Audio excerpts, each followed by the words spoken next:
Welcome back to the deep dive. Always a pleasure.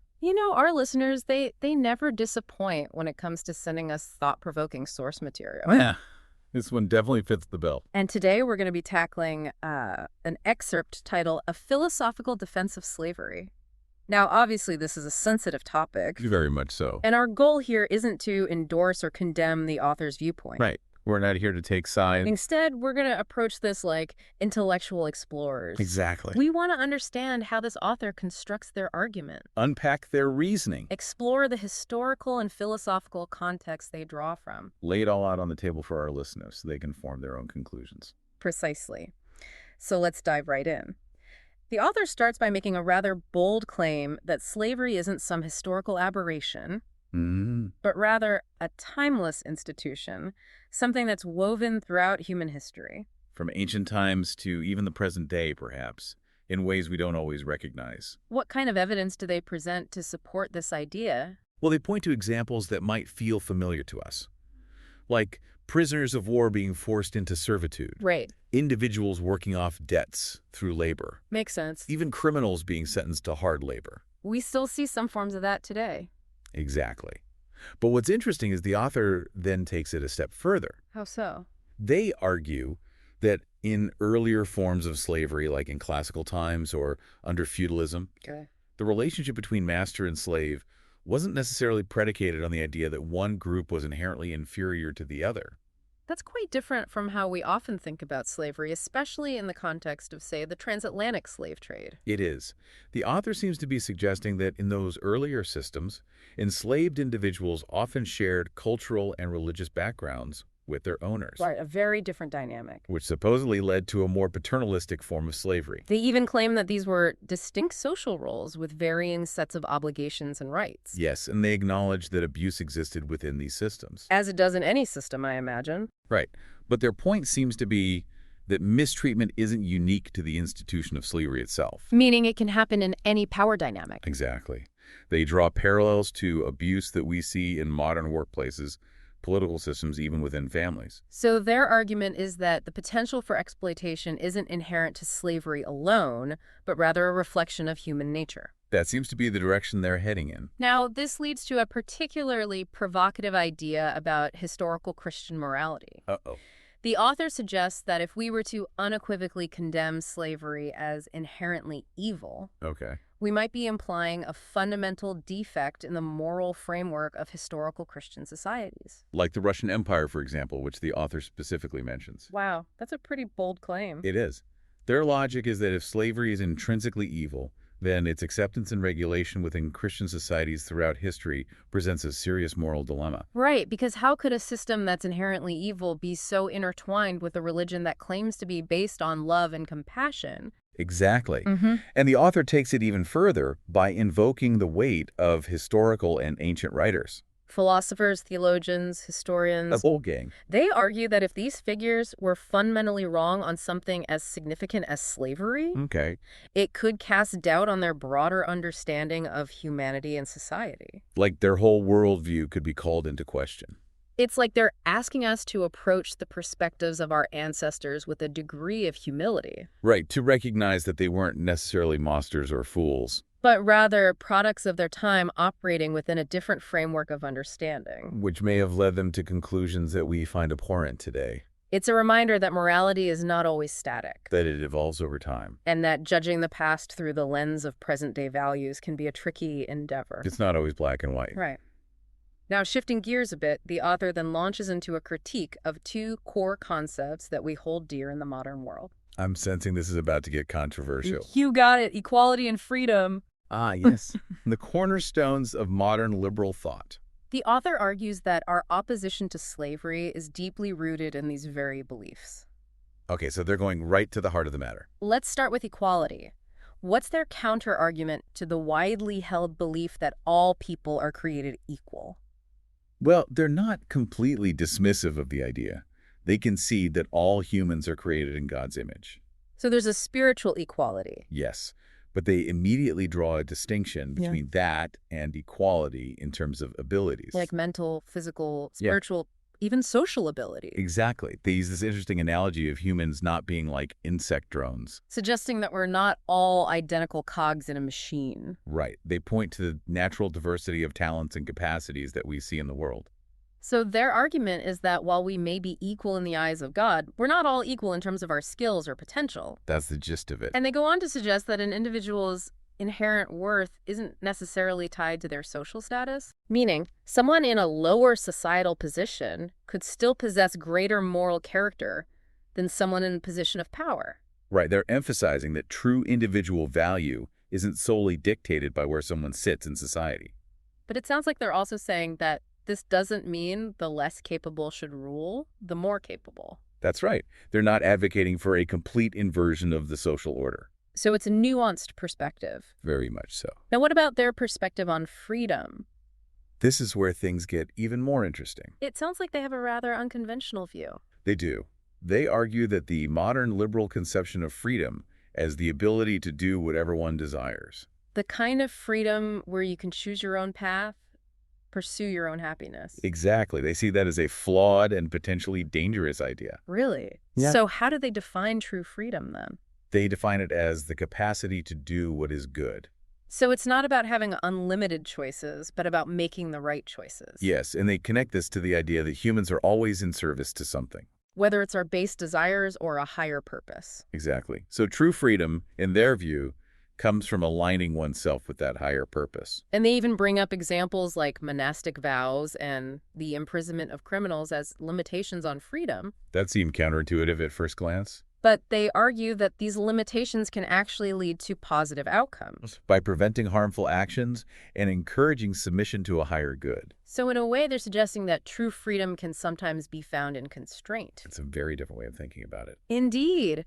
Now, this leads us to a rather controversial section where the author compares Christian slavery with other forms of slavery that existed throughout history. I can already feel the tension rising. They make a bold statement that slavery within the Christian world was comparatively benign. Benign.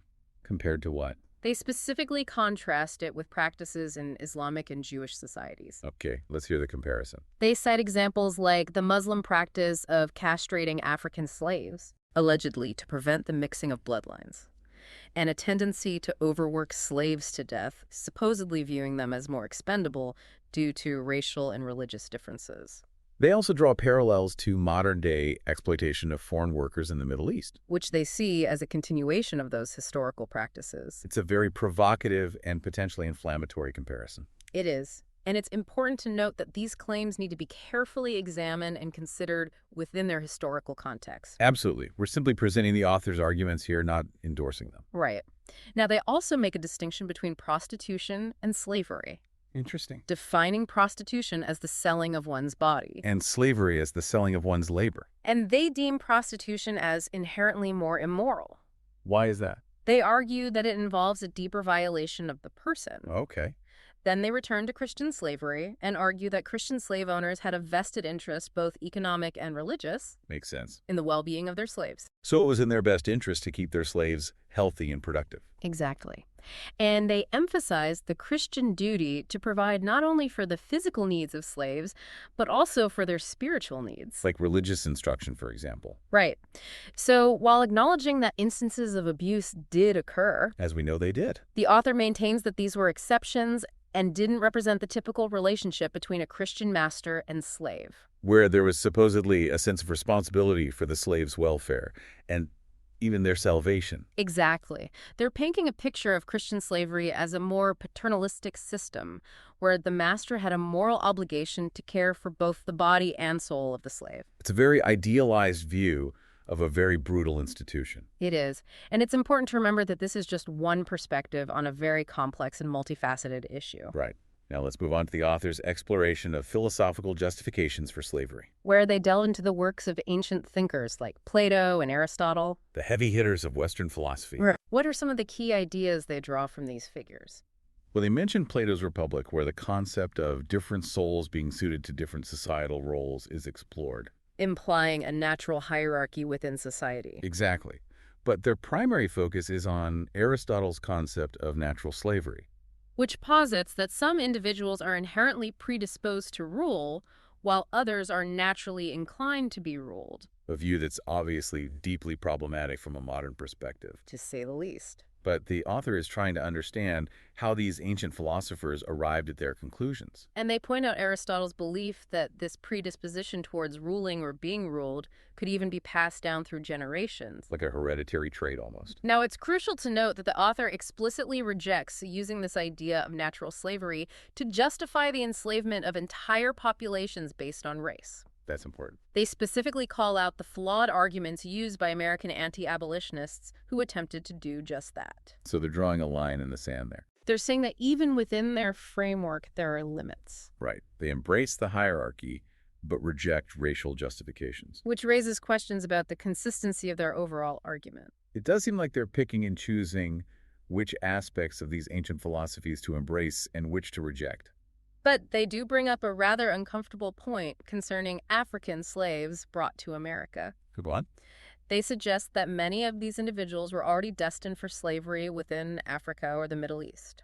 Due to circumstances of birth or being captured in warfare or as punishment for crimes. Right. The implication being that their enslavement in America wasn't necessarily a radical departure from a pre-existing fate in some cases. Again, a very problematic argument from a modern perspective. Absolutely. But it's important to understand how the author is using this point to further their overall defense of slavery. Right. They're trying to contextualize it within a broader historical narrative. And this all leads us to the author's concluding thoughts on slavery in the modern era. Or they make a rather surprising turn. They argue that while slavery may not be inherently immoral, it's not a practice that should exist today, at least not in the West. That does seem to contradict everything they've argued up to this point. It does. But their reasoning is quite specific. I'm curious to hear it. They contend that the modern West is simply not worthy of having slaves. Not worthy? How so? Because it can't even adequately care for and elevate its own population. Interesting. The concern is that in a debased society, the masters would end up adopting the perceived and negative traits of slaves. Undermining the intended social order. And the responsibilities associated with being a master. So it's not about inherent immorality, but about our societal failings. That seems to be their point. A rather pessimistic view of the modern West. They also dismiss those who advocate for the reestablishment of slavery. Which some people do. Attributing their motivations to racial prejudice rather than any sound philosophical basis. So they're drawing a clear distinction between those who defend slavery on philosophical grounds. And those who do so out of racial animosity. Which they see as completely illegitimate. Right. And they highlight what they see as the hypocrisy of the West. In a real way. By pointing to the ongoing practice of prison labor. Which they view as a form of slavery. That is largely accepted despite its nature. So they're saying that we condemn slavery in the abstract. But turn a blind eye to its modern manifestations. A potent critique. Their final argument is perhaps the most sweeping. Lay on me. They suggest that the decline of slavery, feudalism, and serfdom wasn't because they were inherently evil or economically unsustainable. But because of something else entirely. They believe it was due to humanity losing the capacity for self-governance. And the ability to demand freedom for others. A rather profound and unsettling thought. It is. They're suggesting that the disappearance of these systems wasn't necessarily a sign of progress. But rather a symptom of a deeper societal decline. A loss of our own capacity to be truly free. Leading to a new kind of universal servitude. Where we're all slaves to something. Whether it's consumerism technology or the demands of modern life. A sobering conclusion. So to recap, we've explored this author's defense of slavery, which draws on a wide range of historical, philosophical, and religious arguments. We've examined their claims about the timeless nature of slavery, their critique of modern concepts of equality and freedom, their comparison of Christian slavery with other forms, their selective use of ancient philosophical ideas, and their ultimately pessimistic view of the modern West. It's been a dense and challenging discussion. And as we said at the outset, our goal was not to endorse or condemn these views, but rather to understand them, to unpack their internal logic, and to present them to you, our listeners. So that you can grapple with these complex issues and form your own conclusions. This deep dive into a philosophical defense of slavery leaves us with a thought-provoking question. It is with it. Considering the author's arguments about the nature of freedom and servitude, how would you define true freedom in today's world? And what potential forms of slavery might we be overlooking in modern society? Food for thought. It's a question that challenges us to examine our own assumptions. And to critically evaluate the systems and structures that shape our lives. to consider the ways in which we may be both masters and slaves in the 21st century. It's a conversation that needs to continue. And we hope that this deep dive has provided you with some new perspectives and insights to help you navigate the complexities of history, philosophy, and the human condition. Thanks for joining us on this journey. Until next time. Keep thinking deeply.